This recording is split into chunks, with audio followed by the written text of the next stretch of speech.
छत्रपती शिवाजी महाराज पुतळा परिसरात घाणीचे साम्राज्य. नगर परिषद मुख्याधिकारी यांचे मात्र दुर्लक्ष.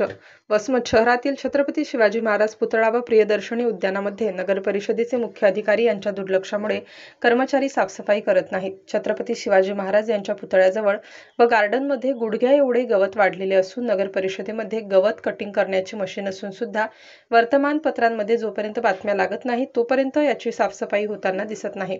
मुख्याधिकारी यांना विचारले तर ते सांगतात की आमचे कर्मचारी साफसफाई करत असतात, पण कित्येक दिवसापासून छत्रपती शिवाजी महाराजांजवळ ड्युटीवर लावलेले कर्मचारी असून सुद्धा त्या ठिकाणी एक सुद्धा कर्मचारी उपलब्ध नसतो. याबद्दल नगर परिषदेचे मुख्य अधिकारी यांना विचारले तर ते सांगतात की आम्ही साफसफाई रोज करत असतो. या अगोदर गार्डन खूप खराब होते. मी आलो तेव्हापासून गार्डनमध्ये साफसफाई चालू आहे. पण मुख्य अधिकारी साहेबांना हे कुठे माहीत आहे की गार्डनमध्ये 15 दिवसाखाली कट केलेले गवत याचे पुंजाणे सुद्धा कोणी उचलायला तयार नाही. साहेब फक्त नगर परिषदेमध्ये बसून गार्डनकडे बघत असतात की काय? हा सामान्य लोकांना पडलेला प्रश्न आहे.